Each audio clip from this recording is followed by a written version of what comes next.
Hello everyone, and welcome to another exciting adventure at the Hub World. Today's quest will be a Zelda tier list. My name is Matteo, and our party members are Gino and Gules. Whether you're joining our adventure from YouTube, Apple Podcasts, Google Podcasts, or Spotify, be sure to like and subscribe. Now, let's make this tier list. Okay, well, I will take the reins from here, since I'll be doing the interface here. But just to give you all an idea of what's happening here, is we are going to be tier listing all of the games in the Legend of Zelda series. Quite the undertaking. Now, we adjusted our, if you tuned into our last tier list, the Sonic tier list, we had different tiers on the left-hand side, and we adjusted that because we talked about it and we determined, there's no real bad Zelda games. There's some okay Zelda games, but in general, it's a high-quality series. So we felt uncomfortable having it go from S to E, and then certain games are going to end up being thrown into B or C, when we felt like those weren't really representative of what they were. So we've adjusted. Now you have a double A, as well as an A, a B, a C, and a D. Now we also want to remind everybody that this tier list is not us ranking these games relative to all of gaming. So for example, if a game ends up in D, it doesn't mean that we're saying that that game deserves a D or that game is a D. We are saying in the framework of Zelda games, that game is a D, or that game is a C, or that game is a B. So just consider that. We're not saying if a game ends up in B and you're like, but this is a phenomenal game. We agree. We think a lot of these games are phenomenal. That's not what it means. In fact, we think everything from B up pretty much means it's a great game. Unlike Sonic, where pretty much everything A down was a bad game. But that's where we're going to be going.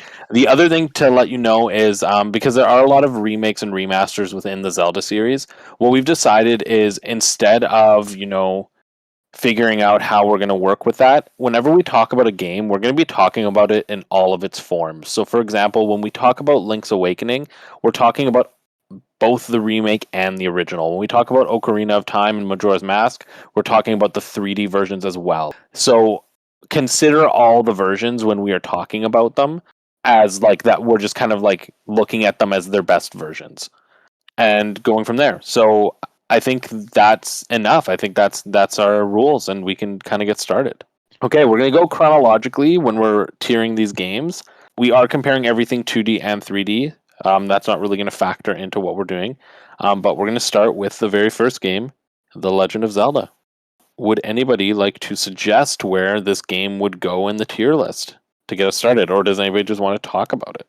Well, like we said, there really isn't a truly terrible bad Zelda game. But Zelda games can age poorly, though. And I think the original Legend of Zelda is one of those games that just really has aged poorly. I would put it in C or D. That's where I'm at right now.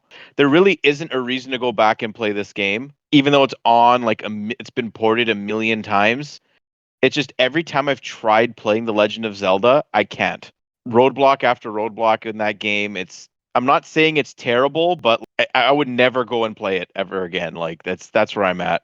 Yeah, it's the original Zelda game. It's the one that introduced the save feature, at least on the Nintendo side of things. It was revolutionary in that regard. It was one of those title games for the NES that eventually became this titan in the industry. But it is a very, very, very humble beginning as well. So I would say probably riding the line between C and D, just because of that replayability thing. I've tried going back to this game on the DS, 3DS, sorry.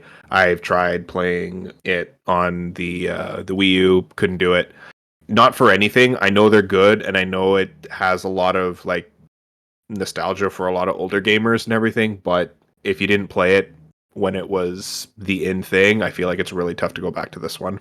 Yeah, I kind of echo a lot of that. I do think Zelda is a series that is constantly developing, and I think the 2D Zelda games have developed quite a bit since Zelda 1. I do think Zelda 1, I've played it quite a few times. I do think it is still a very strong game. I would still argue that Zelda 1 is not in that lower tier of Zelda game. I do think it's a solid C tier Zelda game here. I don't think it goes as low as D personally, but I'm also not super attached to it, so I don't really care if it does end up going to D. But that's my thoughts. Like I personally would put it in C, but I'm also fine if it ends up in D. Yeah, I'm fine putting it in C because, like, remember the order in which the games are placed in the tiers does matter also. Yes. So I would be fine putting it in C. Like, it is an important game. What do you think, Gino? Is C acceptable? Yes, it is very acceptable. Okay. C is still Zelda? 70%. Yep. Well, I mean, in this case, C isn't necessarily 70% because, again, we're not using those traditional Letter grades, things. yeah. But yes, typically it means it's still, for It's us, a good middle of the ground Zelda we're game. still saying C is like good, you know? Yeah. Okay. Now we're on to Zelda 2, the second game. Oh, right up in there in S. That's where I was going to put it. No, I'm joking. It's going over here in the middle. Wow. What do you all think about Zelda 2? First of all, have you guys played Zelda 2? Yes. I've Have tried you playing beaten it. Zelda Never 2? beat it, just like Zelda 1. But like Zelda 1, my opinions are very, very in line. Again, like Zelda 2 is everything I said about Zelda 1, but it's even more difficult to get into, and it's a much more difficult game to play as well. Even to this day, there's nothing like Zelda 2 in the Zelda series, and like this would be a prime candidate for a remake, but I just think it's once again it's not very accessible in terms of uh, gameplay, and it's just one game that I just can't get into no matter how much I try. Yeah, it is not accessible at all. I've beaten it, but I've beaten it with save states. I actually personally like Zelda 2 better than Zelda 1. I actually think there's a very strong game in there. That being said, I did that with save states. Like I don't think it would be enjoyable without it. It's a very Yeah. difficult game. Again, like I personally think Zelda 2 is better than Zelda 1 and I would put it around the same tier, but I also do see the case for putting Zelda 2 in D because it is very inaccessible, it's very particular, and it also is like very different from the rest of the series and not necessarily in a good way. So I'm gonna let you two make the like even though I'm the only one who's played it, I'm gonna let you two make the call on this. Well, you're the one that's beat it. Yes, sorry. I would put it lower than Zelda 1. It's just how much lower. Lower in the same tier or lower in as in D tier. And I really do not like Zelda 2. I would put it in D tier. Matteo did play this game longer than I did. I got to maybe the first temple, got about halfway through. I wasn't playing with save states, and it was very frustrating. It's very different. It's like Legend of Zelda meets the overworld of Final Fantasy meets, I don't know, like Castlevania. And Yeah, it's almost like a Metroidvania, but broken Yeah. up rather than connected, yeah. Yeah, Mhm. exactly. If they made it like a sub-series with this kind of playstyle, I feel like it would make more sense. But they never did. Yeah, totally. Like, you know what? This would be a good topic for later. Yeah. So I'm actually not going to save Yeah. it, but Yeah, great let's- idea. The reason I'm thinking that I want you guys to make the decision is because I played it because I was like adamant that I wanted to play every Zelda game, and so I pushed myself through it, and I ended up enjoying it to the end. But I think there's something to be said of the fact that both of you tried to play it and just couldn't do it because like you felt, and I feel like that's the big key distinction between Zelda 1 and Zelda 2 for both of you is that it sounds like while you can agree that both of them are dated, one of them was so dated that you couldn't even get yourself through it. And that Mhm. I feel like that pushes it down to D. Like personally, like I do think it's better, but I also accept that I don't think that this game is accessible Yeah. at all. Like I could see myself one day potentially beating Zelda 1, but I don't want to go through Zelda 2. Yeah, Zelda 2 is tough. Now we're on to A Link to the Past. Right up to the top. This is my favorite 2D Zelda game. For me personally, this is an S or a double A.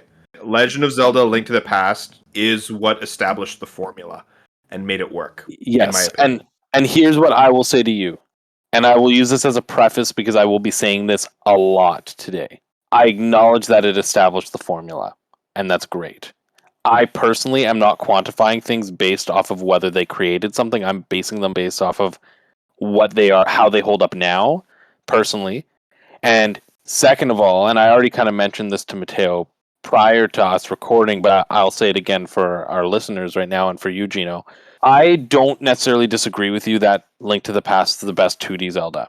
it's arguable for me. I think there's a couple others that I would put in the same area, but I don't think any of the 2D Zeldas come close to the quality of the best 3D Zeldas. So if I'm looking at S and I'm like, I'm going to be putting such and such and such game there, I don't think Link to the Past is on the same level. So I I would personally disagree. would not put Link to the Past in S. Okay. I don't think the peak of 2D is even close to the peak of 3D. Like, I look at S and I don't think more than 2 games should be in S, and I do not think Link to the Past is one of those 2 games personally. I definitely agree with you, AA. I 100% think it should be in AA. Do not think S. I would say that every single Zelda game, every single 2D Zelda game, every 3D Zelda game since A Link to the Past, I feel in some way or another was like there was less dungeons, there was less things to do. This, you have normal Hyrule, and then you have the Dark World version of everything. And there's 2 entire maps to go through. Yes, they're mirror images of each other, but there are subtle differences. The characters are memorable. You're going up against Agahim, or I can never get the name right of the evil wizard that Aghanim, yeah. You're going up against him, collecting all 3 of your pendants. The first time you ever get the Master Sword was in this. There's so many good, memorable moments. You didn't need the flashy 3D graphics. It didn't need. Well, but this is the question. There was a lot of reading, yeah. This is what I will propose to you, Gino. It set up a lot of really good stuff. But this is what I will propose to you. I understand that it set up a lot of good stuff. I get that. I understand nostalgia. I understand the impact of it. Like, the game also played very well, too. No, it did. I still agree. But if this game came out today, like it didn't come out in 1996 or whenever it came out, it came out today in 2022 with the Zelda games we have right now, would that game be an S tier Zelda game? And in my opinion, it would not be an S tier. I agree that it's still super high quality. I agree that it's still really, really, really good, and I still think it should have be to beg to double A. differ on with this one, Jules, because if I this don't game think came it out has. today, they'd be like, how the hell did they fit this much content? I mean, I agree with you that it has a lot of content, but again, relative to Zelda, I don't think it has much more than the other 2D Zeldas. Most 2D Zelda games have between 7 and 9 dungeons, Yeah. and most of them have the same amount of dungeon items. And while I agree, like, Link to the Past has 2 world maps, they're very small world maps, and they are mirror reflections of each other. And I'm not discrediting Link to the Past. I'm just saying that I'm hammering through the idea that I don't think this is the peak of Zelda. I just disagree with you. I think S is a very special, sacred place to be in, and I personally don't think Link to the Past goes there. I absolutely adore Link to the Past. Some of my earliest memories of playing games come from Link to the Past.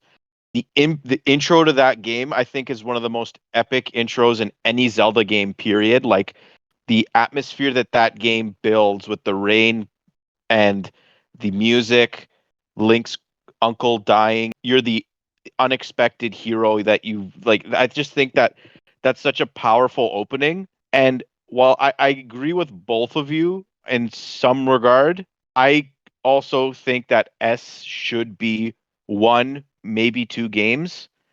Link to the Past, I don't think is the best Zelda game, though. I would definitely have it in AA. It's probably going to end up high AA if I can get what I want, but I don't think it's S. The point of S is to only have 1 or 2, and I just don't think this is one of those. I definitely don't think it's the 1, but I'm also reluctant to say it's the 2, not just because I don't personally feel it, but I feel like all of us have different enough opinions that if we put this as the second S, then that battle for the other S is going to be ferocious. Yeah.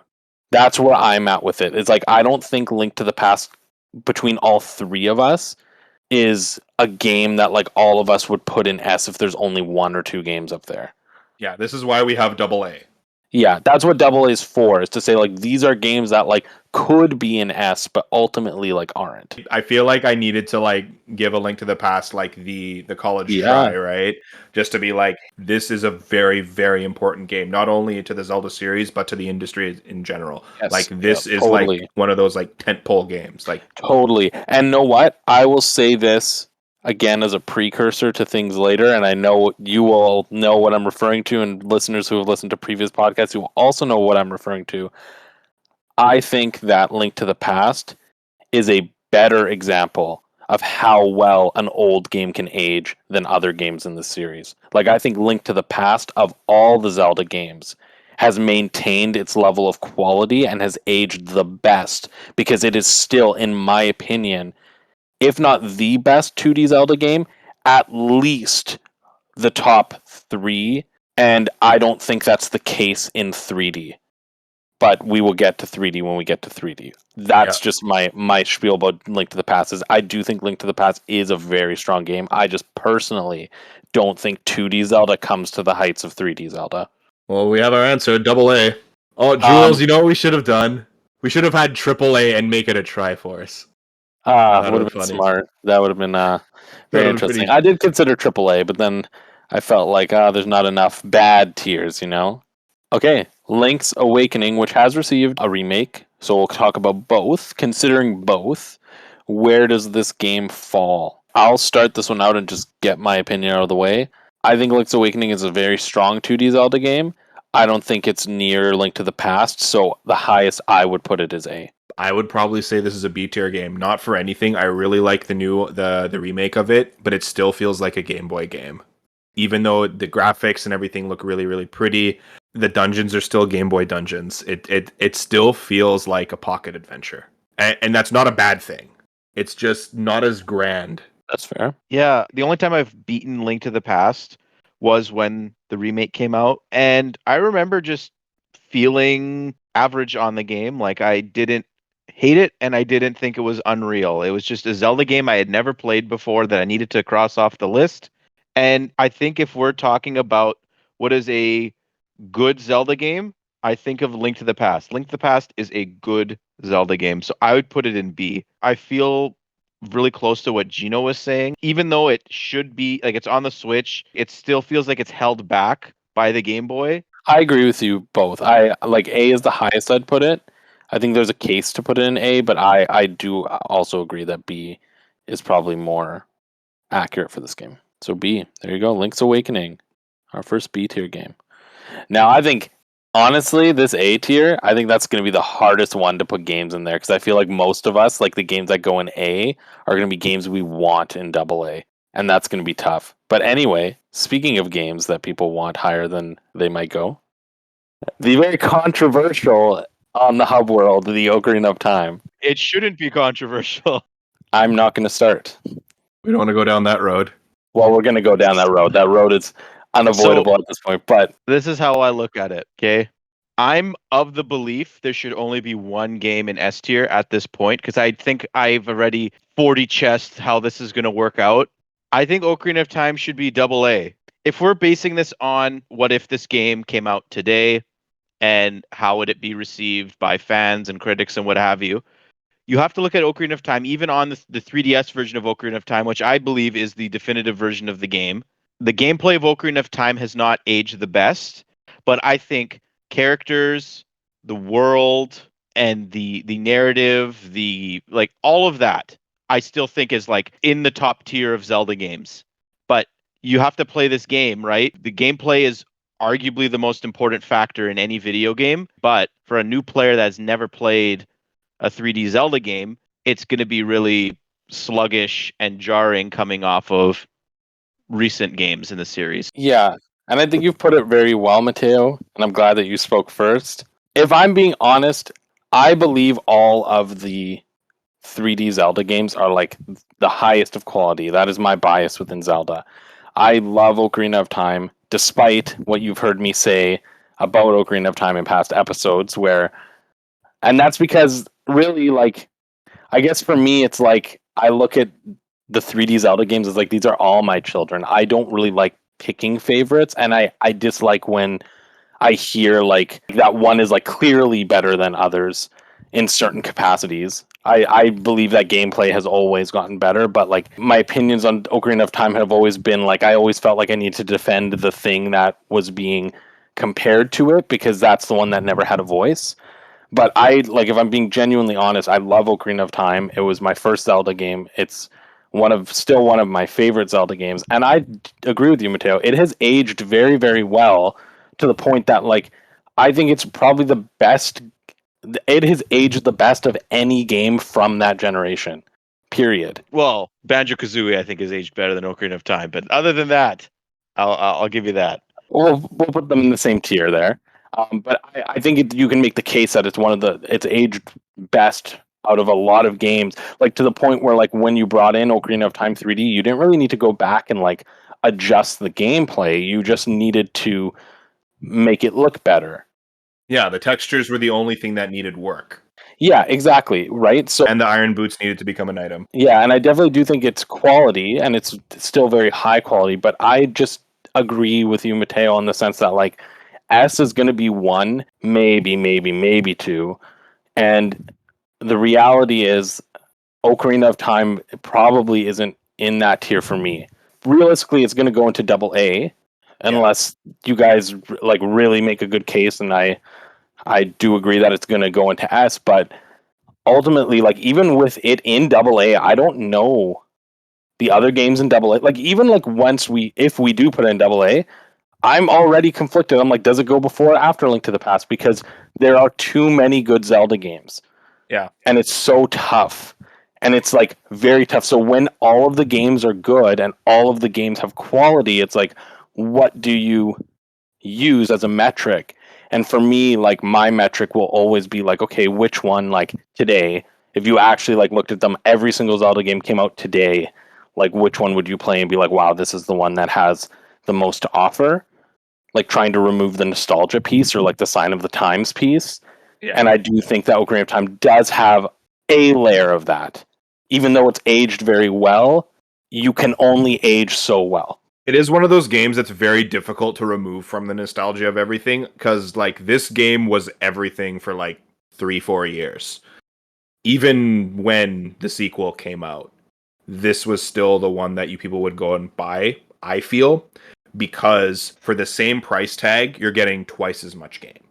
You're going in there, you're getting your 8-9 dungeons, you are getting your side quests, you're getting a complete story. Boss fights are epic, you can't cheese them. Yeah, you can't repeat a lot of things, but it is one of like this is basically taking everything that A Link to the Past did very, very well and just bringing it into that third dimension. Do you have a case to make for it to go to S, Gino? I mean, I can. Like a lot of like one thing that people always say about Ocarina of Time is that the world is very, very empty. I'm like, it's an adventure game. It's supposed to take you time to go from one place to another. Okay, Hyrule Field is this big, empty, boring place, but that's why they gave you the horse. So you can gallop around everywhere, and it was a fast travel mechanic. They have warping points throughout the entire game. It's like the devs knew, like, okay, people are gonna have a rough time traveling around. They gave you the warping songs, and once you get them, yeah, you don't explore the world as much, but you have to go out there and find it in the first place. Yeah, you've already explored at that point, right? Like they still encourage exploration. Yeah, and if you want to get all, like, for instance, if you want to go out and 100% the games and get all 4 bottles, you need to go running around there anyway to do the big post stuff, right? And that's one thing that I didn't know, like, what it was. Like, I was discovering new things about this game in the early 2000s. This is before, like, internet was, like, super quick, and, like, you had to go, like, rent your copy of Nintendo Power at the library. This is, like, old man Gino sitting on his rocking chair with this cane, kind of telling all you youngins out there.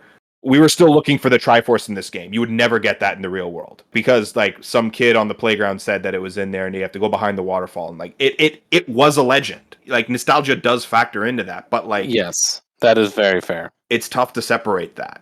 The thing is though, I can only really compare this game like if we're talking about the N64 era to the other games available at that time. And I feel like value-wise, dollar-wise, if you're a value gamer, you are getting more game. And you know, the thing is with Zelda on N64 in general, like regardless of what your opinions are, like I know Matteo really loves Banjo-Kazooie, and I do think Banjo-Kazooie is up there. Like go back and listen to our essentials list if you want to hear our essentials and what we felt strongly about. But even though Ocarina of Time didn't make it onto our essentials list, that wasn't because it wasn't one of, like, honestly, it had nothing to do with the fact that it wasn't one of the best games on N64. It had more to do with the fact that we're like, let's not put 2 Zelda games on this list. But realistically, like, both Zelda games on N64 are 2 of the best games, not only on N64, but of that generation, like, period.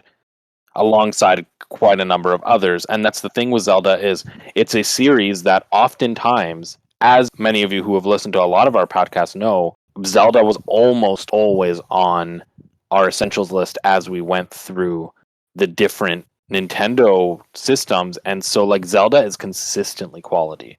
And that's what makes this extra tough. And especially with that layer of like Ocarina of Time really started it all. Although there's a case to make that Link to the Past started it all. Yeah. But yeah, like I definitely see it. And I think just again, my opinion will always come down to the fact that if they all release today, I just don't think Ocarina of Time is the number one. I can't say where it lands. My personal Zelda tier list is constantly fluctuating, but I have not considered Ocarina of Time to be the best Zelda game in a long time. Well, should we just kind of put it somewhere like is the consensus at this point then it is going AA? I say it's a AA game with a clause that it could be bumped up to S. Okay, fair. Like we can always revisit that. That being said, then I feel like at least on your end, Gino, then you feel Ocarina of Time should go ahead of Link to the Past? I kind of see them as equals. Ocarina of Time and Link to the Past are literally my 1 and 2. Just put them chronologically for now for these. No. We have to place it. I would put Ocarina of Time above Link to the Past. And I would as well. Yeah, and the more I think about it, I'm like, yeah, it has to. Yeah. So we'll do that there. And we'll go from here. Now, this is the other big conversation.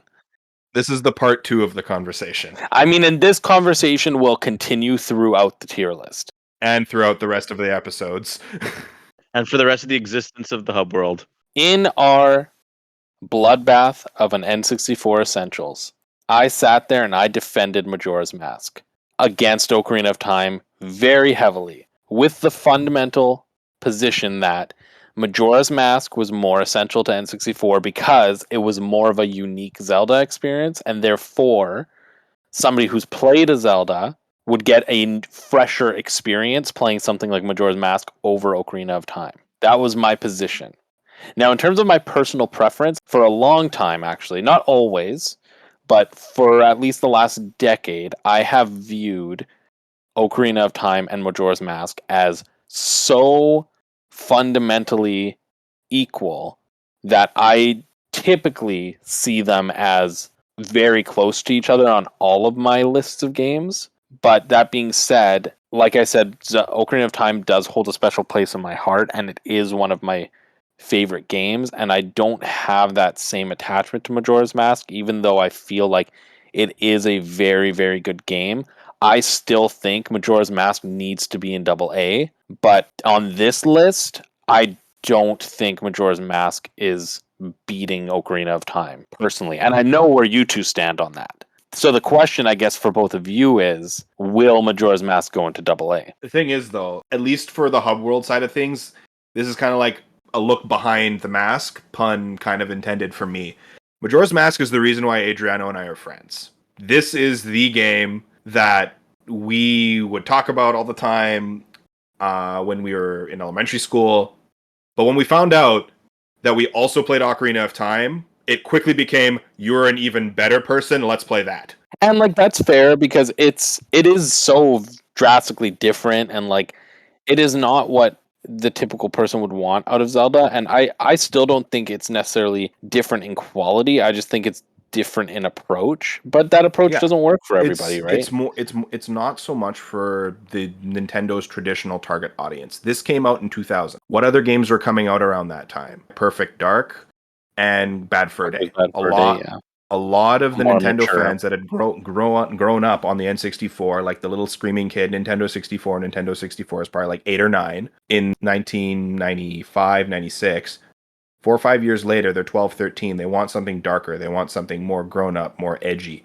They had to compete against PlayStation and all that stuff during these times too, so they made a darker, edgier game. When I look at Majora's Mask, there's nothing that had been this dark in a Zelda game besides maybe like Dark Link at the end of Link's Adventure. Okay, like Link's Shadow Comes Alive, but those are just 2D sprites on a screen, right? You had Ganon turning into the massive pig demon at the end of Ocarina of Time that was probably scary for a lot of kids. You had the Shadow Temple, you had the bottom of the well, but that wasn't the majority. That wasn't the tone of the entire game. Those were like small snippets of scary while Majora's Mask had this grander sense of dread and sadness. Like, genuinely, where do you feel it should land? I feel like if this game was released today, you couldn't sell it as a full-priced game. This is DLC. And that's what this game originally was. It was supposed to be an expansion pack with the Nintendo disk drive. They couldn't do it, so they threw it onto a cartridge. That's only half true, though, right? Like, Yeah. They had planned to do a DLC that was going to be something that was more like what you'd see as DLC, which was 2 extra temples in Ocarina of Time, and then instead of doing that, they made a whole brand new game.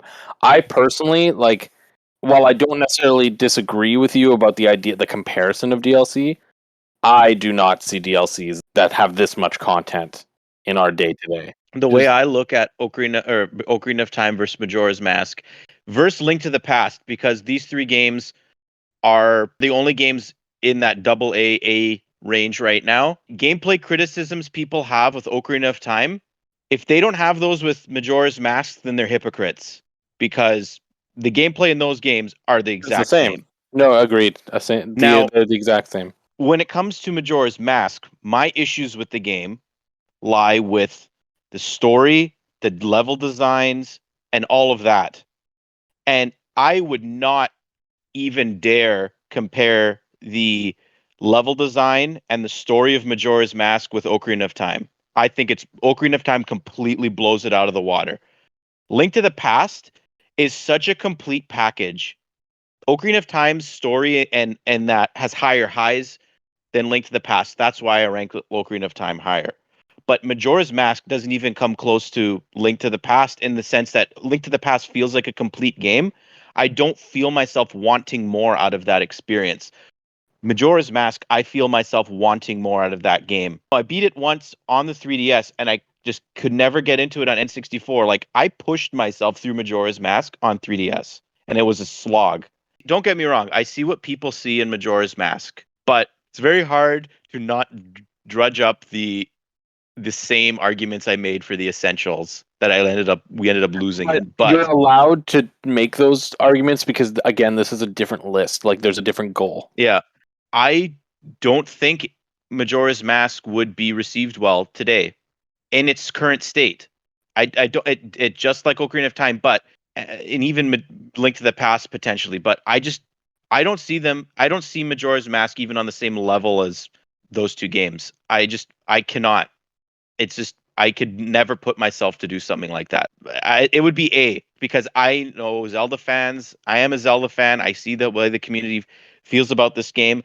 I would feel comfortable putting it at A. And that's why we separated the A and double A. That's why we made 2 A tiers. And I think Majora's Mask would be that second tier of A. So this is the last addendum I'll do, because I feel like you've both expressed that it should go in A, and I'm the only one fighting for double A right now. I actually didn't say where I would put it. You didn't, but based off of kind of like the context of what you were saying, you did compare it very clearly to Ocarina of Time, and did compare it in a way where you're like, it is a tier lower. But in any case, I personally, if this was my tier list, it would be on the same level as Ocarina of Time. But if I'm being honest, if this was my tier list, I don't even know if Ocarina of Time and Majora's would be in double A. They might be in A.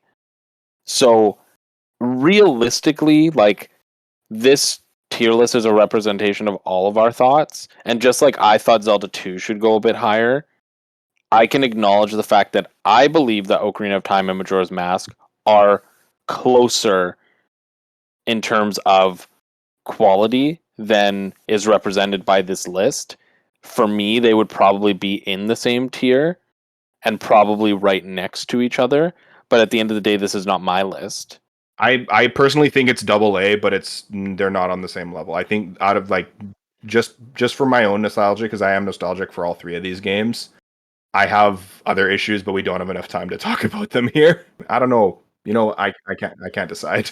No, I know what you mean, and but this is what I was gonna say. Like, I'm debating between Majora's Mask and Ocarina. I think they're beside each other, and I think that they would either be an A or double A. But the way I'm looking at this is, and I told Matteo coming into this, I'm like, we cannot we're going to want to put everything in double A.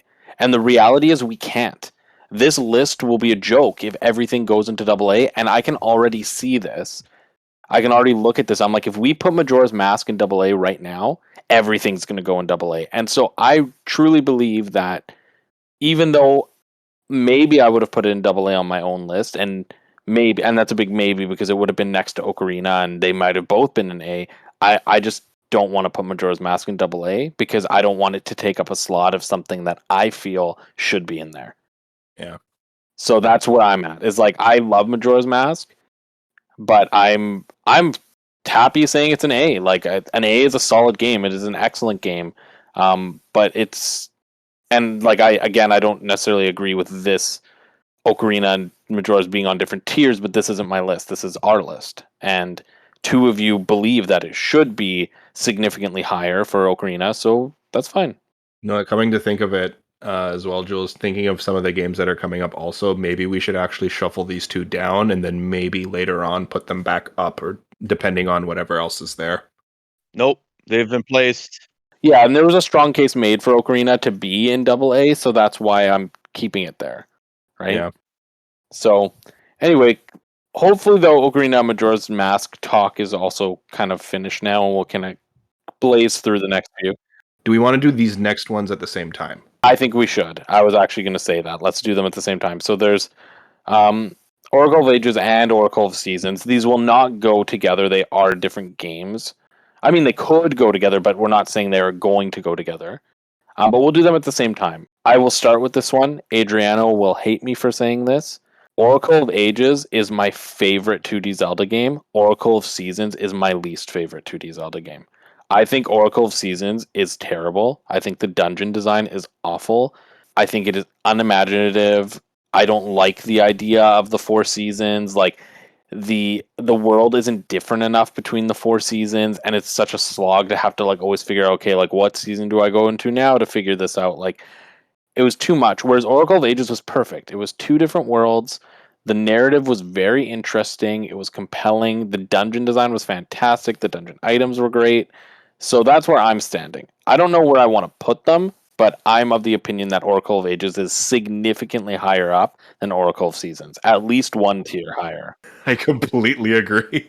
I've never played Oracle of Seasons before. I love Oracle of Ages. I've never played Seasons. You do what you want with Seasons. I have no input I can give. I don't know where you'd want to put Ages, Gino, but I would personally put it in AA because that's my preference, but I also do think it probably should just go into A. That's the thing, and this is why I suggested we should maybe like reshuffle the A and the AA every now and then, just knowing what's coming up. Possible. We because can. Even though A Link to the Past is my favorite 2D, I feel like Ages also does a very good job, and it doesn't suffer from that same "this is a portable game" because it feels grand. Yes, whereas Seasons does. Seasons definitely feels like a Game Boy game because Yes. it borrows a lot from Zelda 1. Yes, totally. So it'd be easier for you guys to quantify Seasons now. Is Seasons better than Zelda 1 and Zelda 2? Yes. It's better than Link's Awakening too. I don't think it's better than Link's Awakening. I think it's better than Zelda 1. I definitely don't think it's better than Link's Awakening. For me, I would personally put it in C tier above Zelda 1, but Link's Awakening, like in B tier. Well, the only reason why I think it goes above Link's Awakening, it doesn't if it's the standalone, but if you're playing the linked game, there's so much more value there. If you're playing the linked game between Seasons and Ages, and you start with Seasons and then you finish it in Ages, that's the definitive way I always play those games. And I can acknowledge that. But if we look at it as like you cannot use them as the link games, even and then the bare bones thing you can use as the link games if you want to consider the final boss into Oracle of Seasons, that's fine. But that final boss isn't significant enough to put Oracle of Seasons higher for me. And remember, Gino, when you're comparing to Link's Awakening, you also have to compare it to Link's Awakening on Switch. Yeah. And I don't think you could really make an argument that a Game Boy Color game has the same amount of updates and quality of life as a Switch game. This is true. I already felt Link's Awakening was better than Oracle of Seasons, but that's a good point, Matteo. We're also looking at the Switch version, and I definitely think Link's Awakening is better than Seasons. What do you think, Gino? Do you think Seasons is C or do you think it's B? Seasons is B. Ages is definitely an A. Why don't we say for both of these, because again, we're saying like we might adjust these. Like, let's put them there. That's a good place to put them for now. Maybe they'll get bumped. Like, maybe Seasons will get bumped down, maybe things. But well, that's a good place to start. I would definitely put Ages in A, but I've only played the game once, right? So it's one of the Zelda games I'm the least familiar with. But I know if I did beat it and I did really enjoy it. So Now, the other thing to consider, sorry, here that I didn't ask, I just kind of did it. Is it okay that Ages is after Majora's Mask, or Yeah, this is fine. okay? Now, the next one is Four Swords. Now, when we're talking Four Swords, we're not talking about A Link to the Past plus Four Swords. We are talking about only Four Swords. And since we are only talking about Four Swords, even if you consider the Anniversary Edition that was added later, the 3DS one, right? yep, I think this is the epitome of a D-tier Zelda game. Yep. Really? Arguably, I think this is the worst Zelda game because there's barely any content. Most of the content is only usable if you play with somebody else. And if you don't play with somebody else, it's terrible. And they're just like, it's 4 levels. That's it. And they're nothing special. The thing is, though, just like Metroid Prime Federation Force, and I'm sure we'll talk about another game on this tier Yes. list later, we played the optimal way. We all played together, and I had such a fantastic time playing it. I really don't see it as negatively as you guys do. Well, again, I don't think it's a bad game because I don't think any Zelda games are bad games. Yeah, I know. Like But I compared to guess to this list, like I would rather go through that than play Zelda 1 and Zelda 2 again. Sure, and I don't necessarily disagree with that, but I think for me, Four Swords is more about the content. It is more of a mini game than it is a game because it's so short. It's like a 1 hour experience. It's 4 levels that you play with your friends, and each level takes about 15 minutes. And so the way I look at it is it doesn't feel like its own game. It feels like it is a good concept that is well utilized in later games in the series, and I look to those ones more fondly. But this game itself, if I'm just looking at Four Swords, I cannot say that that game is better than Zelda 2 just because, like, gameplay wise, like, if there's no content. And then the other reason I don't want to put in C is because then I feel like I will not want to put anything else in D because, in my opinion, I don't think anything we're going to talk about after this should go lower than Four Swords. I have to agree with Jules on this one, Matteo. Like, I'm more comfortable putting it in D, even if you want to put it ahead of Zelda 2. Like, I'm more comfortable with that than putting it in C, because if we put it in C, then I feel like I'm not going to want to put anything else on this list in D, because how can you put a full game underneath a mini game? Well, it is going to be in D then because Gino also agrees it should be in D. Yeah. Like, I agree it's a fun experience. I just think it's not enough of an experience. This is a good game that you play on a road trip.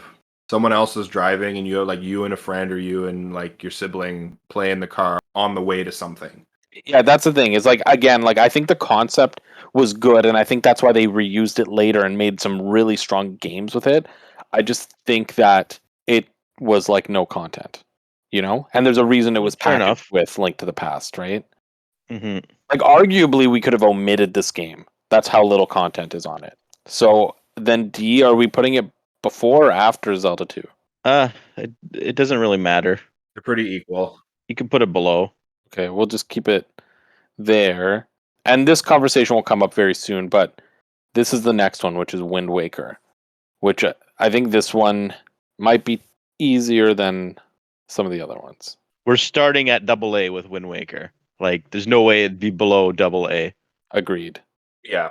Now, I like Wind Waker more than Link to the Past, but do I like it more than Ocarina of Time? That's been my struggle literally since the second I put down Wind Waker when I played it in 2004. And clearly Wind Waker HD is made that even more difficult because Wind Waker HD is incredible. It's an incredible game, and they did so much in that game to improve on the original Wind Waker. So the opinion I'll throw in here is part of the reason why I was so, I think, adamant that I didn't want Ocarina of Time in S is because while I still consider Twilight Princess to be my favorite Zelda game, I think Wind Waker is the only other game I would put in S. Other than the one that I think is obvious to all of us, but that will come later. I think Wind Waker is like one of 2 contenders I thought could go in S. Like, I think it was the only other one I even considered could go into S because I just think Wind Waker does everything well. Like, Wind Waker is the Zelda experience. It is what it's meant to be. It's a little bit childish, but like, that's what Zelda should be.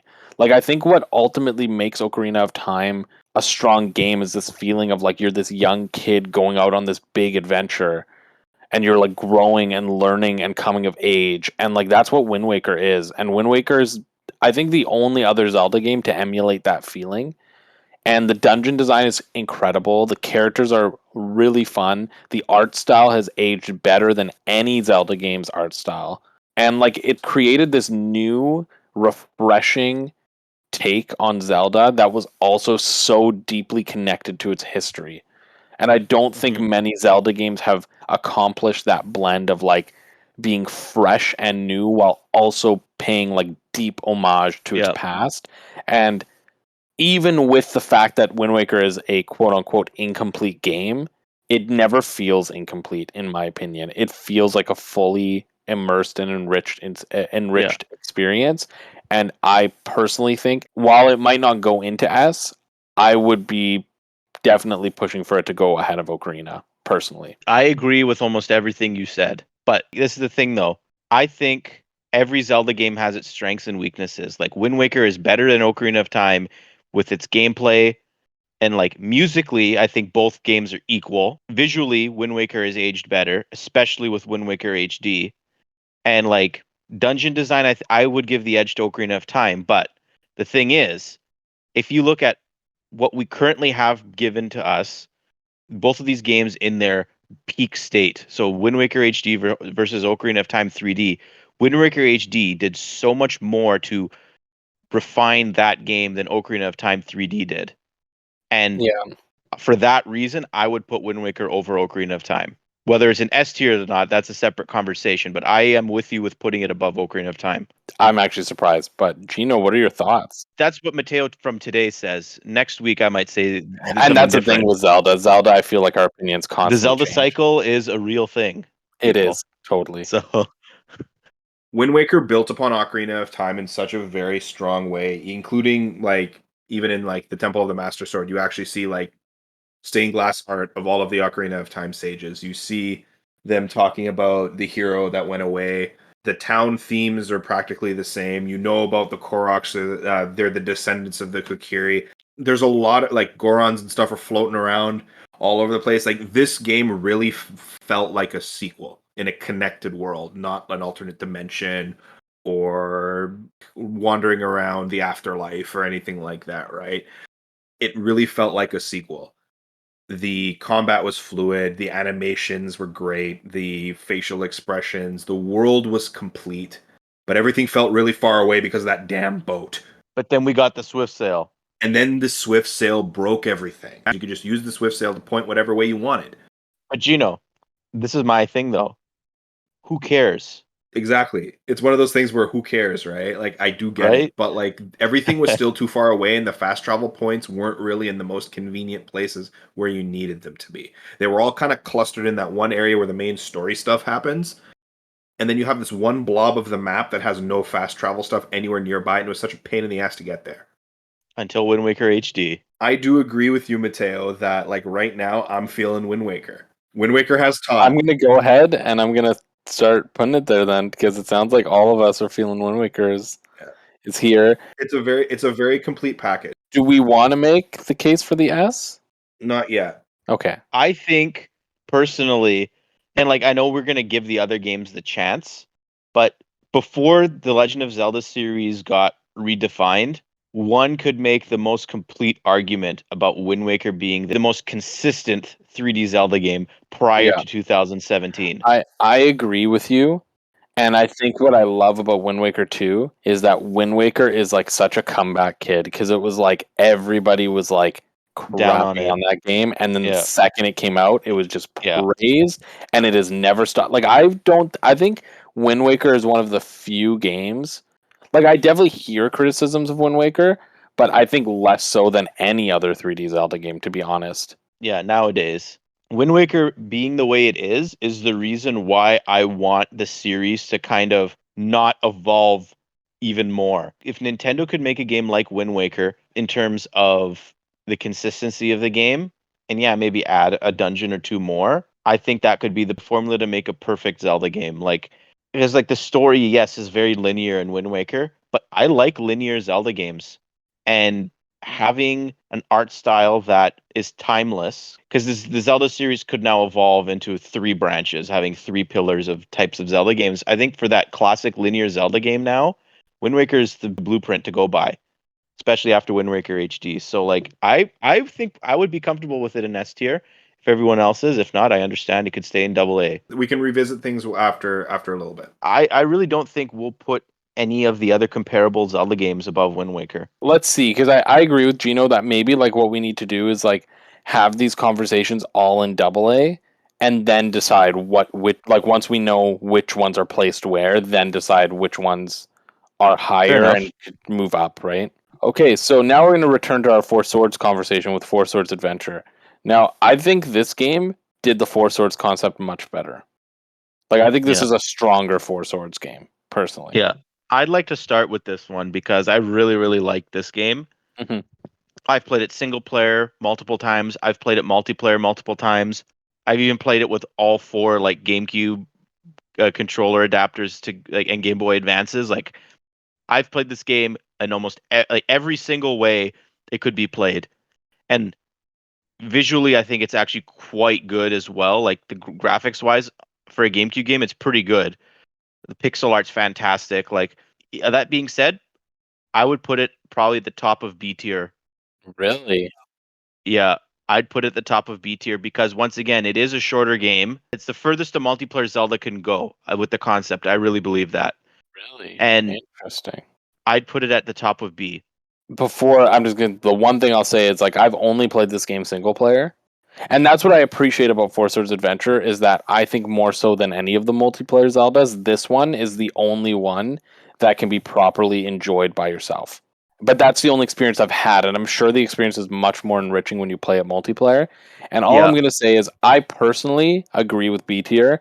I personally would put it between Link's Awakening and Oracle of Seasons. But this conversation is making me feel like I think the hub world's got to get some Game Boy cables and play this game together. I own 2. I'll borrow 2 from Phil. Phil's got 4. All right. We're gonna play this. But Gino, where do you put it? Never played it. I don't know. Oh, okay. Then, Matteo, I'll ask you this because I think this will be a definitive factor. And you think this is the best multiplayer Zelda? Yes. No question, honestly. Like it's by far the best multiplayer Zelda game. Hmm. Yeah. And I know we had a good time playing the other one, but this one is local and you don't have to worry about the internet being Yes, a pain that's in the true. you know what. So But you do need to worry about getting 4 Game Boy Advance link cables, which sucks. But yes, but because we have the means to do it. So we do, but not everybody does. But that doesn't matter. I mean, I still personally feel it should go after Link's Awakening. But if you really want it before Link's Awakening, I'll put it. this is the way I would put it. I didn't have very high expectations going into this game, and I was blown away. I loved it. Link's Awakening, everyone was saying, "Oh, it's really the most underrated Zelda game," and like it had all. So I did have some degree of expectations going into it, and I would say they were met, or they were. I was slightly underwhelmed. I agree with you now. I think you've convinced me. Like, I think there's something to be said about the multiplayer experience of Zelda because this really is the third style of Zelda, and this is the best version of it. And in your opinion, and I don't necessarily disagree. So let's put it there. That's good. Now, this is one. The next one that's coming up. I actually think this one will be a fight, but let's see. Gino, I think you should speak to it first. Ooh, do I get my swear? You can say it. I'll bleep it. Minish Cap's amazing. This is my favorite handheld Legend of Zelda game by far. The dungeons were good, the combat was great, the music was good. Eslo is great. The shrinking mechanic, while at first I thought was kind of dumb, really aided itself to exploration and running around inside the world. I thoroughly had my mind changed playing this game. The kinstone mechanic was a little frustrating at times if you didn't have all the right puzzle pieces and everything, but you got to see characters from other games. Yeah, things were a little silly sometimes where they reused some of the boss with the Chu boss, and like it was originally like a stage 1 like the first dungeon's boss, but it eventually like turned into a mini boss. And I know that this one has a special place in your heart. Now, the tough question for you: where would you put it? If it was up to me, I'd put this just after A Link to the Past. On some days, it is before A Link to the Past. But I will defer to the wisdom of the group.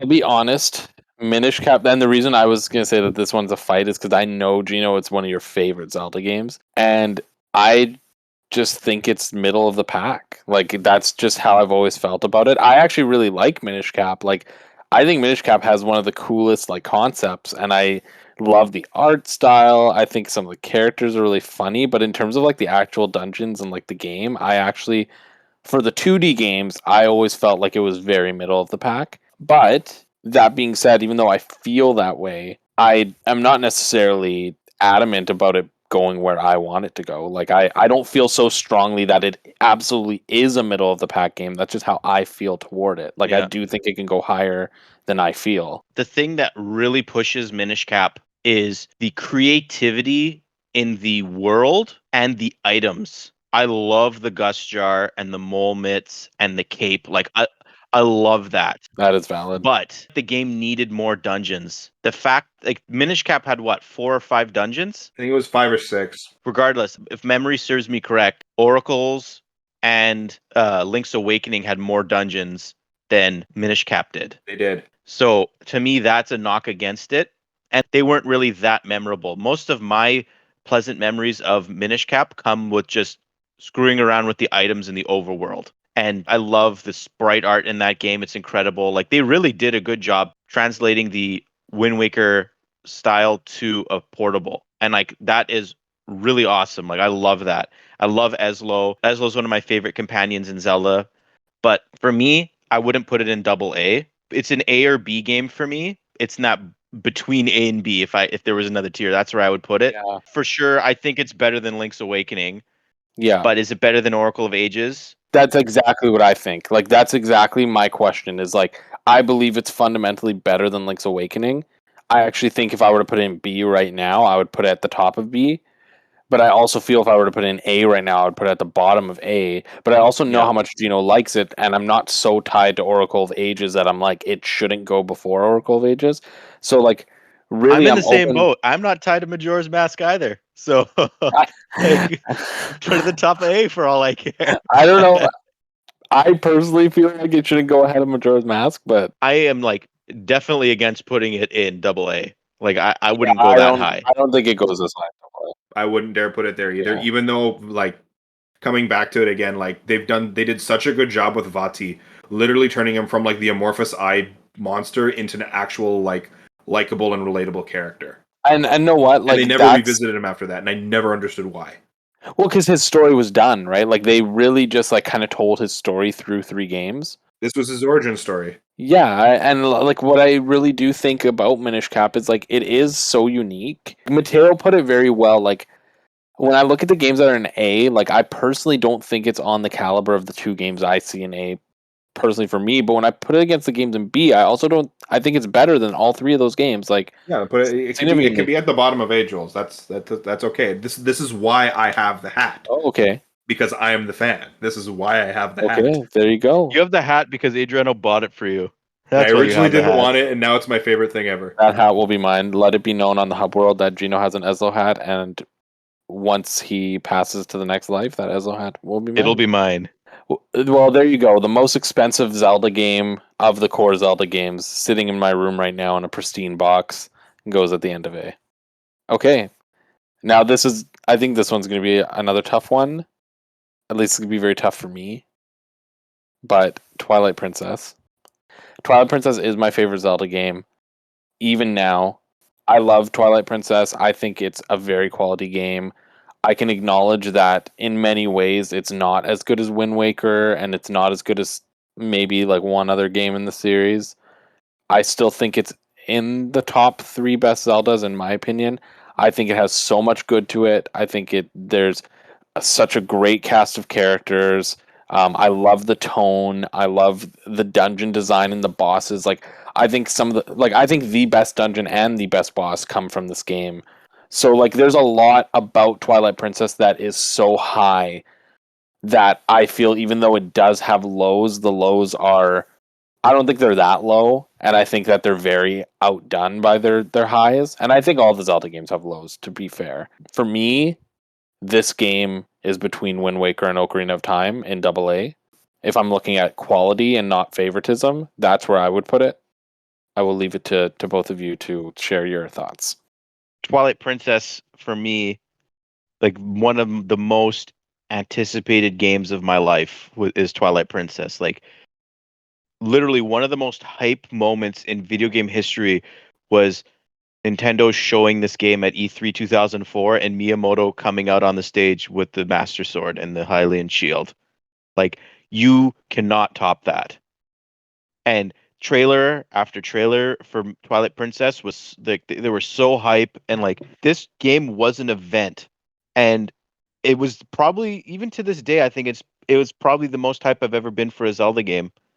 I for sure think it's in the AA. Like you said, Jules, the dungeons, even though you barely use the items outside their dungeons, the items are still really cool. The spinner, the Dominion rod, the ball and chain, like they're awesome items. And like Wind Waker felt like a true sequel to Ocarina of Time, Twilight Princess felt arguably even more like a true sequel to Ocarina of Time. Like the music was incredible. Hyrule Field, people have the same criticisms with Hyrule Field like they do with Ocarina of Time's Hyrule Field, but I don't care. Like I still think that the being able to swing your sword on horseback and shoot your bow with the pointer controls, like I thought that was really cool. And to this day, even with Twilight HD, I think the game is still incredible. And the fixes, yes, they're not as severe as Wind Waker's, but they were still welcome. The Twilight Princess and Wind Waker in recent years have been the two Zelda games I've always been wanting to go back to. Even after I've beaten them, like, dang, I can't wait to replay this game. But that being said, I would still probably put it at the tail end of AA because I still think Twilight Princess doesn't really have the overall highs or as many highs as Ocarina does. And I don't think it's as complete of a game as Wind Waker or Link to the Past.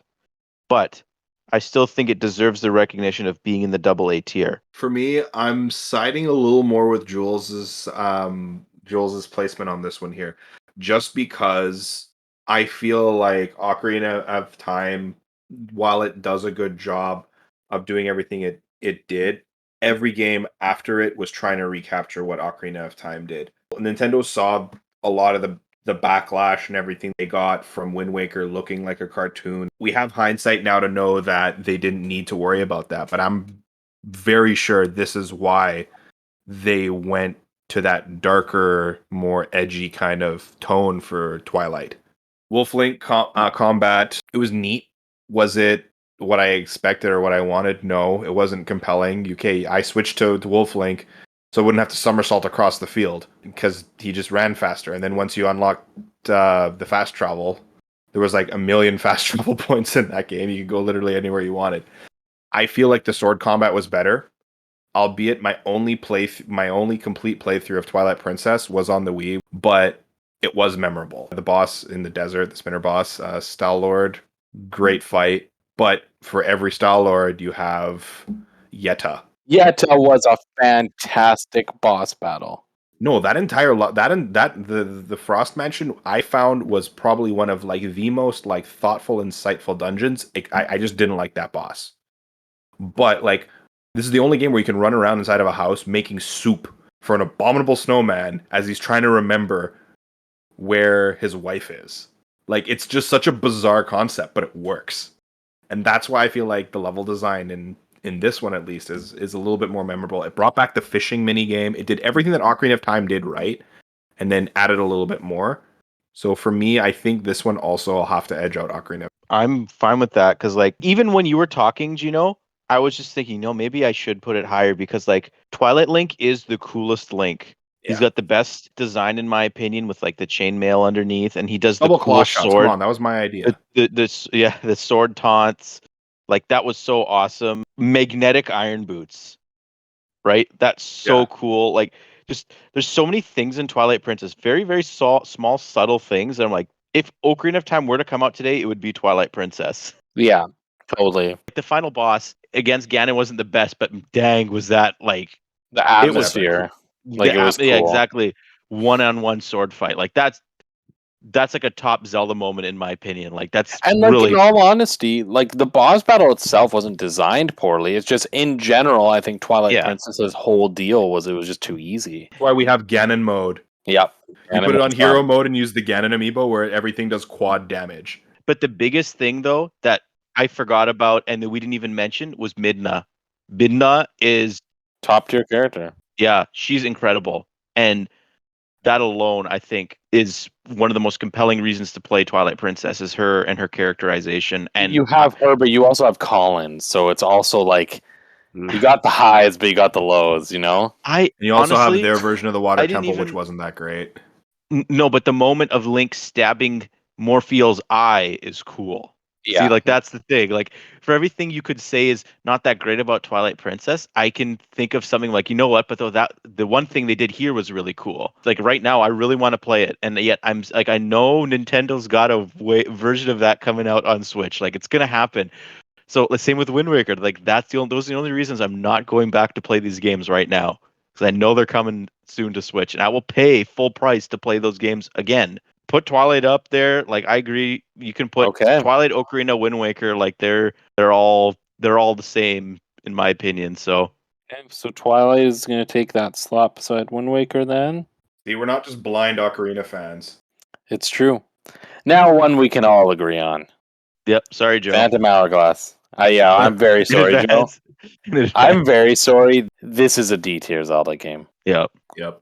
The only reason I believe it's not the bottom is because I still, like I said before, like I have an issue putting like a full game below what was essentially a mini game. I do think Phantom Hourglass has good portions. Don't get me wrong. Like I went back and played Phantom Hourglass. I was actually pleasantly surprised with how much I actually did enjoy. The dungeons are really good. Like the whole like touchscreen gameplay is really cool, but it suffers with the same problem that Wind Waker original had where like the Great Sea is too big, but it also doesn't have enough in the Great Sea, unlike Wind Waker, for you to actually want to explore it. So it becomes kind of like tedious. And then on top of that, pretty much everything that wasn't the dungeon sucks, especially that bloody. I can't remember what it's called. The temple. Temple of the Ocean King. Temple of the Ocean King. Like they fixed it when they made Spirit Tracks because they did a similar concept and it worked. And like I like the concept of like a big dungeon you go back and re-explore, but the fact that you actually have to go through every single thing you were doing before every single time, it's like it's too much. That it's a slog. It does a lot well, but there's so much that's just like boring and mundane and tedious, and that's what's the problem of this game. Isn't that it's a bad game, it's that there's too many tedious required parts of it Yeah. that you can't go through it and play it without being bored. Second, all of that, and then even the thing that makes it worse is the controls. I really think the touch controls just don't work. Like that's like Nintendo's like, oh, we have the DS, the touchscreen is so innovative. Yep, let's make a Zelda game that only uses touch controls. And in the meantime, people are destroying their touch screens because of how hard they're using the stylus. Touch controls, yes, they were innovative. This game, it just doesn't. They just didn't work. I don't know. Like that's all I have to say. Like I gave Yeah. them. I tip my hat for the innovation, but I would So, easy D like, tier. is it Gino? What do you think? Do you think it should go before, It's not bottom of D tier. like, It's not. before Four Swords? I'd say I enjoyed this game more than what little I did of Zelda 2. And that's fair. It's You still guys at can lea- speak to that because I'm fine with that if you guys want to do that. Yeah, this is top of D in my opinion. What do you think, Matteo? Well, I've beat Phantom Hourglass. I've never beat Zelda 2, but like I don't know if that's something I would necessarily. I mean, Phantom Hourglass has Lineback, and Lineback's a cool character. I do like Lineback, yes. I like the final boss sequence. Yeah, there's some good in there. Yeah, It's it just has some really good moments, like when you power up the sword with the different metals and stuff to Yeah. get the Phantom Sword. When you combined it with the Sands of Time, I mean the Hourglass stuff, I thought it was really cool. Totally. Yeah, that's fair. I think that's a good place to put it. Now, its sequel, Spirit Tracks. We can talk about this one. Fixed a lot of the problems. Fixed a lot of the problem, but also created the problem of some people couldn't progress because it was so hard to do the blowing the pipe minigame. Yes, that was very difficult, but the fact that Zelda was a companion in this game, Yeah, that was I cool. thought was such a fantastic idea, something that they need to do again and or even like elaborate on. Like this is where I started thinking like, Zelda should be playable in a game alongside Link. Hmm. Where her name is like the front and center thing. The train worked and operated way better than the ship. The world was still too big though. It was, yes, but I love the Spirit Tracks theme. It had much better music than Phantom Hourglass. You're right. And even like the level design too is a lot better. Yes, A the lot touch better. controls are still an issue, but like you didn't have anything nearly as bad as what was in Phantom Hourglass. For sure. And And it took a lot of those concepts and just made them better, improved them. yeah, I would put it either at the bottom of B or the top of C. I don't think it's B. I personally don't think it. And especially like I'm kind of looking at what's coming up, and C, we only have one game in there, and I feel like we're being almost too generous to some of the games, and I think Spirit Tracks is one of the ones that I really feel like, yes, you can be generous and put it in B, but really it's a C tier game. Yeah. And I can live with that. Like, but I would put it above Zelda 1, to be honest with you, though. Like, I would put it below Zelda 1 personally, but I can go either way. I would say it's before Zelda 1. Okay, then it's before Zelda 1.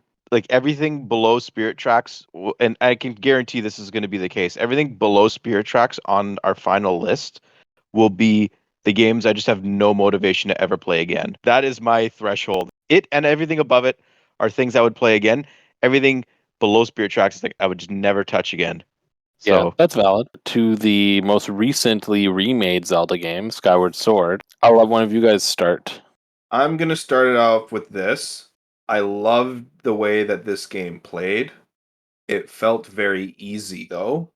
And the sky sucks. Really? I don't think it sucks. I think it's like I'm indifferent. Like especially when you're doing like the quest with the harp and stuff and you're flying all over the place, it just felt very like everything is just too far away. And there was no Swift Sail equivalent in the remake that could make like the bird fly better, like by giving it like a jet engine or something on its back to make it fly faster. But it's just I really didn't like hopping up and down between the world. I just thought it was really a lot. It really leaned into the Wii's motion controls craze, kind of like how Phantom Hourglass and Spirit Tracks kind of leaned into the touch controls. Don't get me wrong, like this game really kind of fleshed out a lot of things, and this was really the first game that kind of separated from the original from the Triforce, right? Like it stopped being about Din, Farrar, and Nehru, and it became more about the goddess Hylia. And this is really where we get a lot of our lore with Breath of the Wild, where like the idea of the goddess versus the three of them that made the Triforce, right? Fi was annoying, but you learn to love her as do well. you though? It's just as annoying as hey, listen, hey, Yeah. listen. It's Hey. more annoying because it's not just a sound that's annoying. It's like Like she's a that's the thing was supercomputer.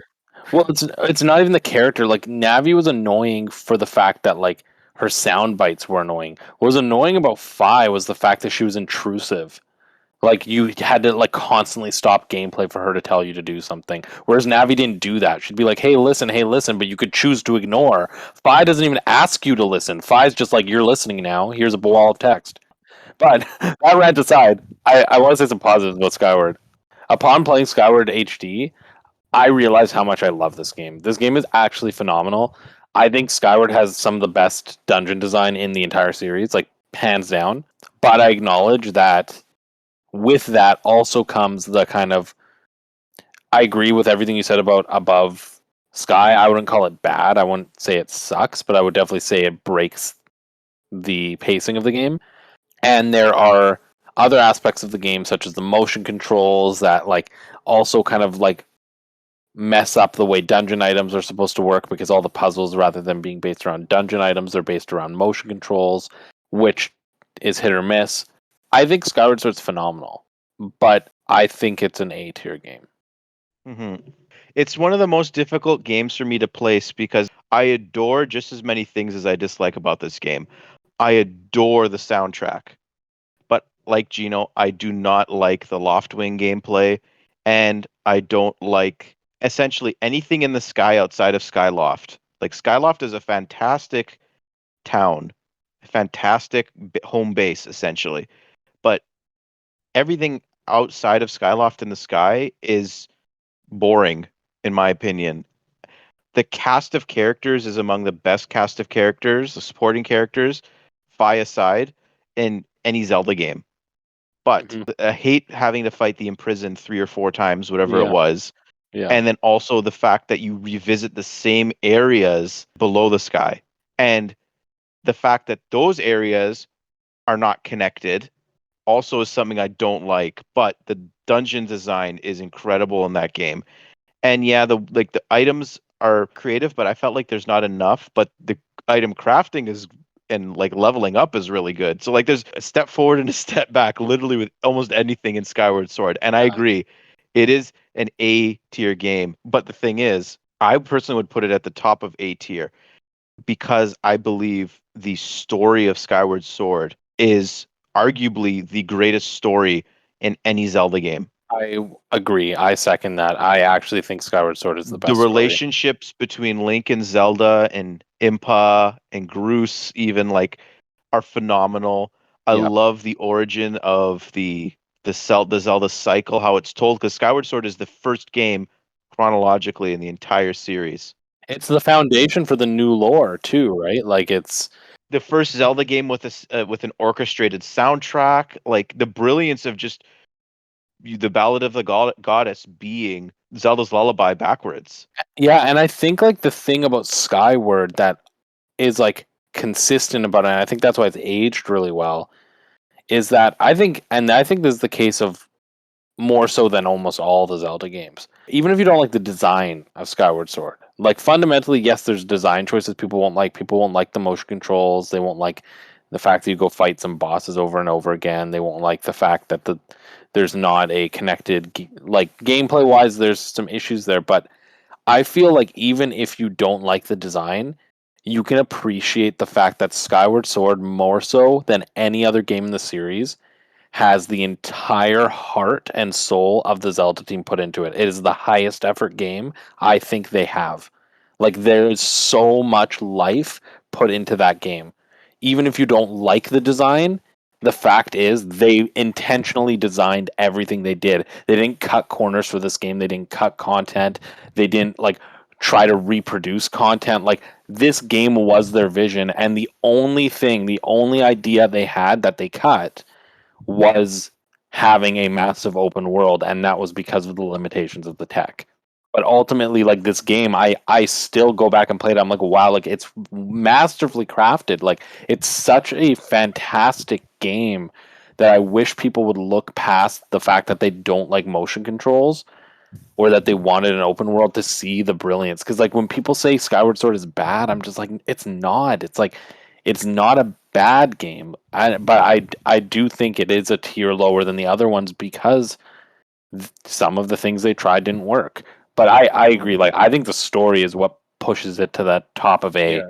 It's like such a fantastic story, and I know not everybody agrees. I've actually I was surprised when Skyward Sword HD came on, and I saw how many people thought that it had an awful story, and I was really taken aback by that because I was Yeah. like, this is actually a really well written narrative.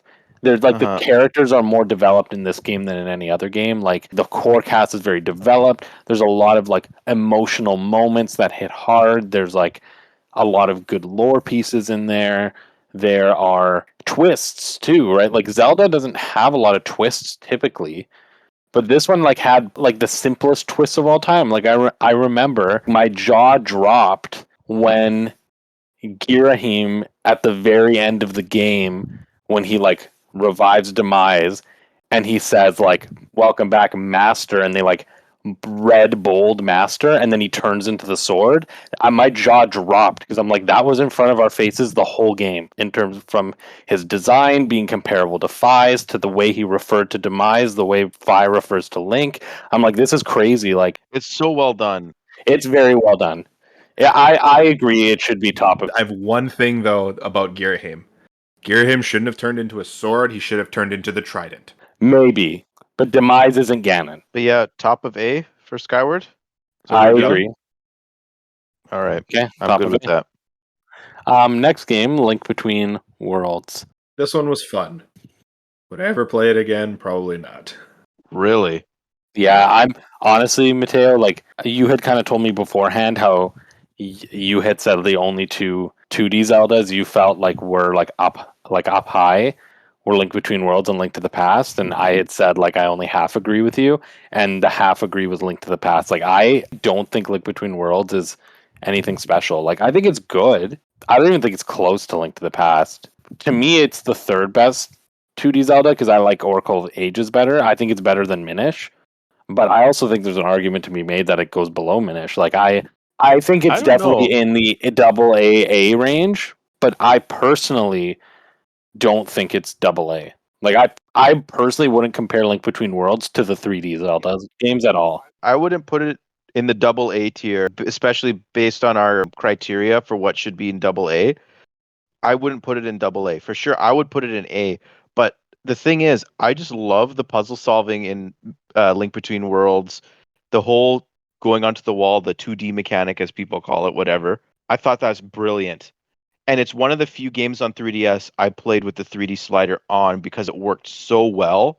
And then the other thing I really loved about Link Between Worlds was how it was a familiar world because we had all played and loved Link to the Past. But the way they handled the Dark World, or the Low Rule as it's called, because it's not the same Dark World, it's a different world, and how it really is the opposite.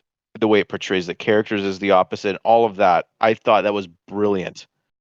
And the fact that you could buy or you could rent your items, you could really go anywhere you wanted to. Like that to me was such a breath of fresh air coming after all of these really linear Zelda games. Zelda had been linear for such a long time, and this was like, okay, like I said, I love linear Zelda games, but this was a nice sort of refresher as to what Zelda 1 and Link to the Past even was like. And I really, really appreciated that. And I don't necessarily disagree with that. I think my biggest issue with Link Between Worlds is while I appreciate its familiarity, I feel like that also works at its disadvantage because it almost doesn't feel as fresh as it should be. But then also I don't like the buying, like the renting the items and going wherever you want mechanic, and my reason for that is very specific. I like the idea of choice in a game. Like I think choice is important. But the thing is, Link Between Worlds gives you an illusion of choice. It's not real choice because even though they let you go wherever you want, the dungeons are still designed to have a specific order in mind in the sense that certain dungeons are harder than other dungeons. It almost would have been nice if it's like all of the dungeons are programmed that like once you beat a dungeon, every other dungeon gets harder, so you actually like get to feel the natural progression of going through a game. And I felt like I never got that with Link Between Worlds because it never felt like my game got harder or got more challenging or more innovative. It just felt like, oh, hey, I chose the harder dungeon and now I chose an easier one. And I never liked that about it because it always felt like because I did one of the like middle of the lane dungeons first, and then I remember doing some of the other ones and just feeling like they were boring. And then I remember getting to one that was too hard too early, and I had to be like, okay, I can't even do this one. Like I'm gonna go do other stuff and come back. And I didn't like that feeling of like you're telling me I can choose, but then when I choose that, it's like the game is punishing me for choosing. And so I think that's what I don't like about A Link Between Worlds is that I as much as I think it's refreshing to not have a linear pathway, I feel like if you're going to do that, you actually have to present all of the options equally instead of there still being like it's still designed to be linear. It's just they're letting you choose to go to the harder ones first if you want. I remember playing through this game and I chose to play it in the exact same order of the dungeons in A Link to the Past, and the game was totally fine. I didn't have that issue because I was setting myself in the linear mode.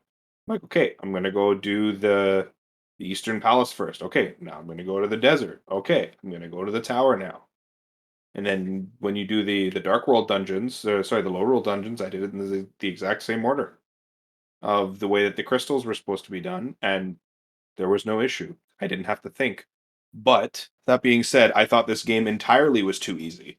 I remember the Eastern Palace had maybe a collective total of 8 rooms. It didn't feel like I was really exploring. It was like, okay, these are all like mini dungeons. One thing though, and I know Jules doesn't agree with me on this. And Matteo kind of touched on it, where like all the characters in low rule were like the opposite their high rule components, and I kind of want to like have it on the record here, me saying this. So like, okay, Yuga, when we're first introduced to Yuga, is a very inherently weak villain. He doesn't really get strong until he absorbs Ganon and becomes Ganon, when he absorbs the avatar of the Triforce of Power. Hilda is a very smart villain, but she's not wise. If she was wise, she's okay. We're going to gather the Triforce pieces with Yuga here, and instead of wishing that it becomes ours, why can't you just wish for yours to come back to life? Like that's a wiser thing to do, because you're not going to make another kingdom your enemy, right? Like there was a smarter plan for her to have. And then of course we have Ravio, who's a sniveling coward that can't solve his kingdom's problem.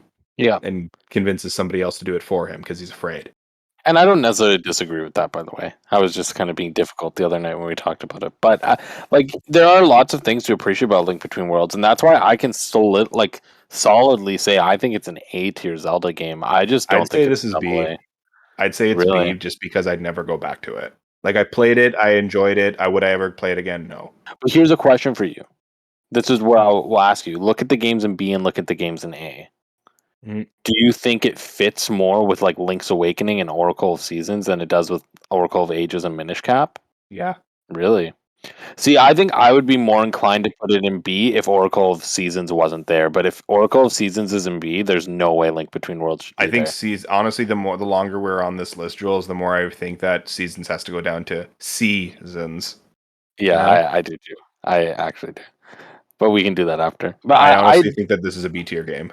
I think it's an A. I think it's A, and that's not because like, oh, this game's here, whatever. I legitimately think it's an A tier game. It's my second favorite 2D Zelda game, and this is one of the games that I really associate with the 3DS and like the turnaround that the 3DS had. And like this was my game of the year it came out in 2013. Like I have so many fond memories with this game, and I just loved Link to the Past so much, and the fact they made a sequel to it was honestly like it was like a magical announcement when they announced this. Like holy crap, I they're was really doing it. excited for that too. So Same. obviously I would put it above Oracle of Ages. I'd put it above Majora's Mask, below Skyward Sword, but I'm sure you guys would not do that. So I mean, I would be okay doing that personally. I'm more inclined, like, I think it should go between Minish and Oracles. I'm more inclined to put it above Ages and before Majora's, but like I'm kind of open to anything with this one because I'm like I understand why people consider it one of the best Zelda games. I just don't. it's just more of a good thing. It's more Link to the Past. So And the more I sit and think about it, also, I'm like, you know what? Maybe I am a little bit too harsh, but my Seasons comment, I'm going to stick behind that. I think we do need to move it down to C. You know what, Matteo? You can't have enough of A Link to the Past. It is good. So, yeah, I'm okay with that. So where do you put it, Gino? I am indifferent on the placing, even though I think Minish is better, but it's a different kind of 2D Zelda game. Well, let's put it here. Put it before Majora's Mask, just because I think 2D Zelda deserves to have at least one more game that's like breaking up the 3D games, you know? I don't think it's fair to have all the 3D games, like, and the only one up there, like Link to the Past. Let's give 2D Zelda a bit of love. Okay, we only have 2 more games left. Triforce Heroes. I will remind everybody to go listen to our 3DS Essentials list, in which I said that I think Triforce Heroes is a better game than Link Between Worlds, and I stand by that. That being said, Triforce Heroes is not an A tier Zelda game. Triforce Heroes is also not the best multiplayer Zelda game. Well, that is your opinion. I disagree, but I really think if we all played Four Swords Adventures the way it was intended to be played, I think you would agree that Four Swords Adventures is the best multiplayer Zelda game. yes. I really think that. And I don't necessarily disagree. Now, here's what I'm going to say, because I know, Gino, you haven't played this one, right? The only time I played this game was at PAX. So me and Matteo are basically making the bulk of the decision here. Matteo, this is what I suggest. And this is what I thought was going to happen anyway. All right. I think Triforce Heroes is a B tier game. Like, I do think it's a solid Zelda game. But I think it should push Seasons down to C. We can do that. Yeah, like so it would go It would go after. where Seasons is, and Seasons would go at the top of C, Okay, which was kind I'm of good. like hinted at by Gino too. Is that maybe we push Seasons down? Okay, I'm good with that. Gino, are you okay with that? Yeah, I'm fine. Okay, because I think this is where I always wanted Seasons, but I also didn't want to like make the case for it because I was like, let's just wait till we have everything on the board, and then it will be clear that Seasons should not be where it is. I was like, it will speak for itself. I know it will. And I know listeners right now, you're probably like, well, Triforce Heroes at B? How could you do that? Oracle of Seasons is way better. You're wrong. I'm sorry. Yeah, and also one thing I wanted to say about the thing that kind of held off about with Four Swords Adventures compared to Triforce Heroes, because those are the two games that are very much like at odds with each other on our list, is that you can play Four Swords Adventures by yourself. You can play it with two, three, four people. With Triforce Heroes, I do not recommend playing that game at all unless you're playing with a full team of three players. I don't not even two players. I think having three players is by far the definitive way to play that game. There's no alternative to that. Whereas Four Swords Adventures, you have the alternatives one, two, three, or four players is all equally valid, but ideally you would play with two, three, or four players. So like that's why I just don't like we tried playing by ourselves. The online sucks in that game too. Like the amount of times we disconnected. Yako was our third player. Like the amount of times we disconnected at the end of a long level, like it just you would pull your hair out during those moments. To be fair, though, to give a little bit of the doubt, that was only happening because I was living in a place where the internet, the Wi-Fi in my room was like pretty much non-existent. In the game's defense, that was completely Giuliano's bad Wi-Fi and not an inherent part of the game, but it is something to consider. Like if you're playing Wi-Fi, Yeah, there's always the chance that you'll disconnect, and if the game doesn't have a system to like save or protect your save when you disconnect in the middle of a 20-minute level, then yeah. yeah, it sucks. Well, So, but there you go. Now we only have one more game to place. I'd like to hope that we know we're going to place it, but we have Breath of the Wild, which I believe is the king and should be going into S. I don't think it's the best Zelda game, but I think the way we've constructed our list, it should be the top. I don't necessarily. I agree with you. I don't necessarily think it's the best Zelda game, and I actually personally don't think it's the best Zelda game. But I still think it is one of two. Like personally, like I would put two games in S, and whether Breath of the Wild would be one or two, I haven't decided. But like I always thought it would be an S. Like for me, I was always like, this is one of those two games I would put an S. Yeah, like I would put it in S tier because I think still it's probably the most accessible Zelda game to players that have never played. Like I know so many people that have never played a Zelda game and played Breath of the Wild and loved it. But I would never see them play like they would never play Twilight Princess or Skyward Sword or Majora's Mask or something like that. Like it has such a broad general appeal. That's why I think it's the most inclusive and accessible Zelda game. But as a Zelda fan, I've almost beat every single game. I have my biases. I have like Breath of the Wild does not have, in my mind, a great story. It's a very hidden story. Like the traditional dungeons suck, but the trials are really, really good. They're little bite-sized dungeons. Like, I think the traditional dungeons rock. It's just the fact that they all look the same. well, but they all revolve around the same concept. Like it's if that was one dungeon like that, it would be fantastic. But there's four. Like even though they're the concept of moving the thing, it's a different Yeah, like one's it's a got different water, mechanic. one's got yeah, like it's and like I'm hoping with the sequel, like that's going to be That will changed. be That's the number yeah. one thing I want is that like more dungeons that are different. This quickly though, like I said with the story is not in the forefront as it is in almost every other Zelda game. The story is very hidden, but when you do see it, interactions between the champions and Link are fantastic, and the side character, like the new era of champions, are great, and like the villages are really fantastic. The music's incredible. That's all peak Zelda almost. And the weapons and the armor customization, like the gear customization, all of that. I love that. A lot of those things are now, or when they were introduced in Breath of the Wild, or Breath of the Wild sort of enhanced them, those are now staples, or were staples in open world games already.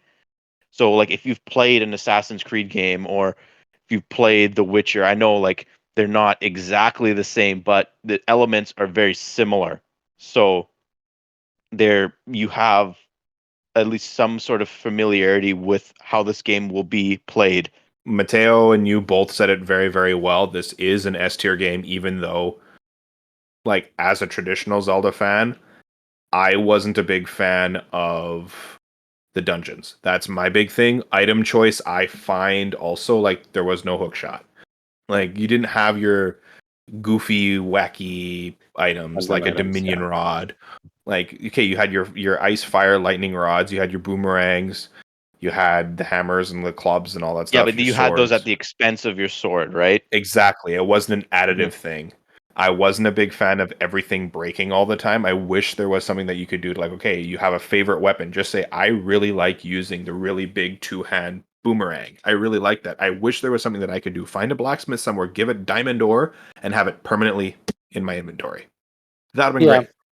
Yeah, and there's definitely design things that are very different than the rest of Zelda, but I think they were very properly Oh implemented. yeah, like if you had an item that was with you forever everywhere, like it would have broken the balance of the game, and it would have made it less valuable. Of like, okay, why do you want to go to Hetsu and find all the Yeah, golden poops, right? yeah, and I think that ultimately, like, the thing with Breath of the Wild that will always be the thing with Breath of the Wild is it is fundamentally a different game than everything in the series.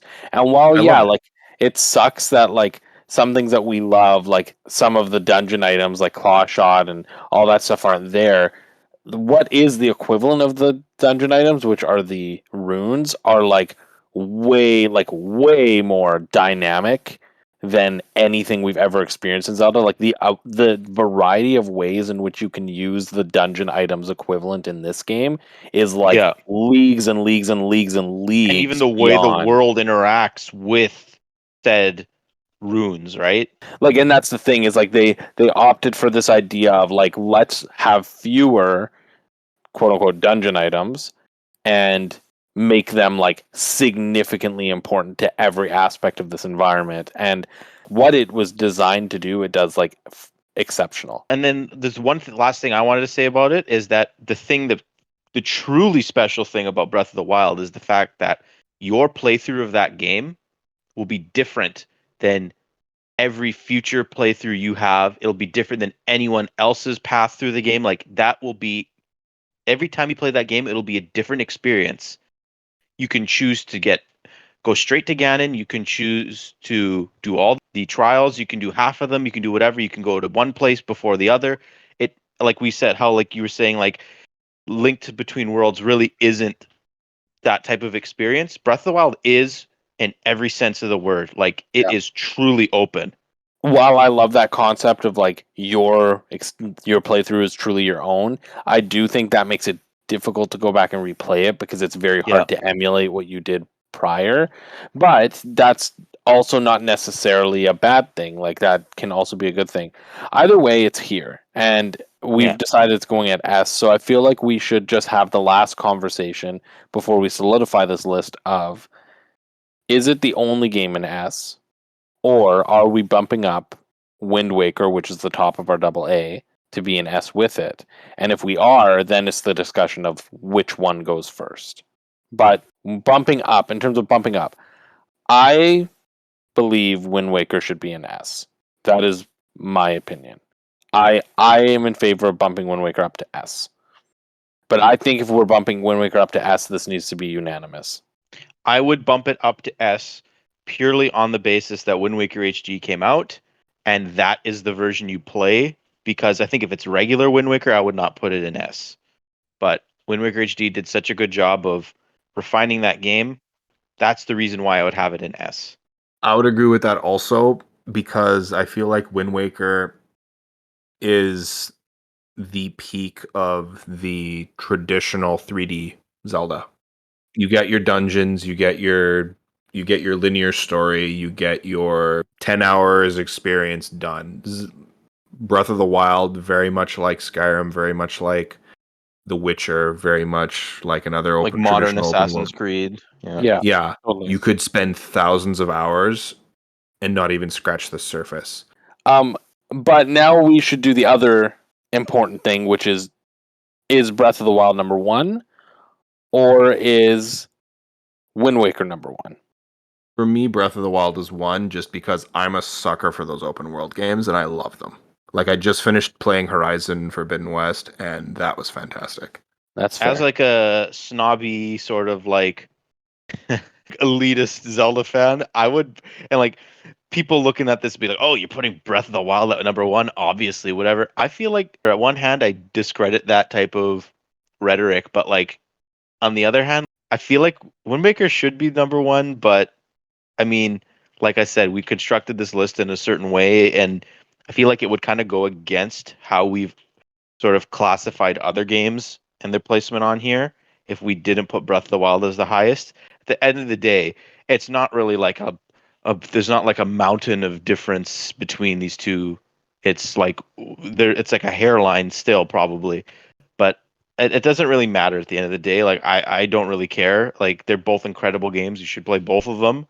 Hopefully Yep. Nintendo allows us to play Wind Waker HD soon on Switch, but to me, I think it's perfect the way it is. If it's swapped around, it's also perfect. So we'll leave it to the ultimate Zelda fan. Where's Adriano? Let's phone him in. Sorry, Jules. No, I will stand by this. I'll say it on record as I've said it before. I'm sorry, Adriano, if you're listening to this.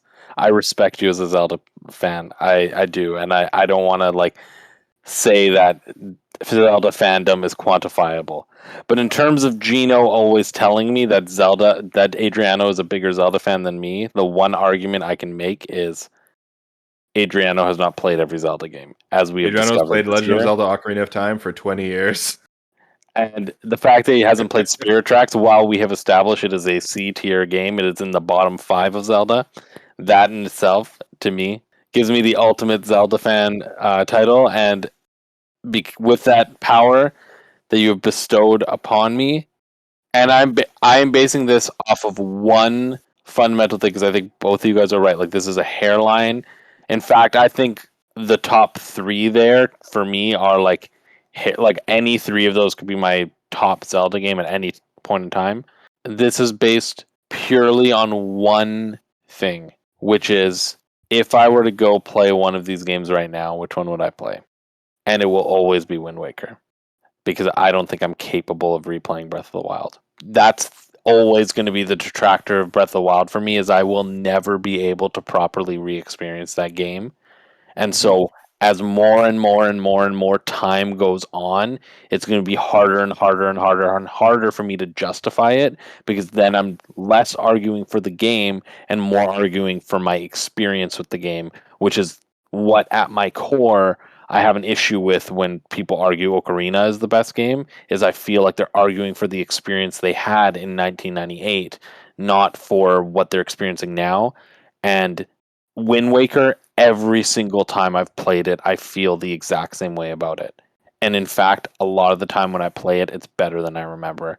And I just love that game. It is the top of our S tier. And there you go.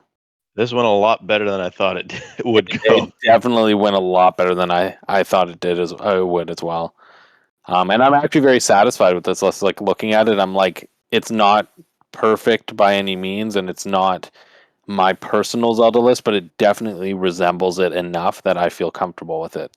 Mm-hmm. And I think that all of us can say that. And that being said, I believe this is a very good. I shouldn't say compromise because it's not really a compromise. This is a good collective list. Like all of our opinions are very well represented in the way that this list turned out. Dare I say the hub world has made up for an egregious error that we made in the N64 Essentials? I would have to say yes. I still stand by the fact that I think Majora's Mask and Ocarina of Time are both great games, products of their time, but I think this was a different goal. Anyway, that brings us to the end of today's quest. If you like what you heard today, hit that like, subscribe, and follow button below. If you want to contribute to the conversation, let us know any ideas you have for upcoming quests, or just share your thoughts and leave us a comment. Anyway, that's it from us here at the Hub World. We'll see you next time. Microsoft, make a new Banjo game. See you, everybody. See you later. Bye.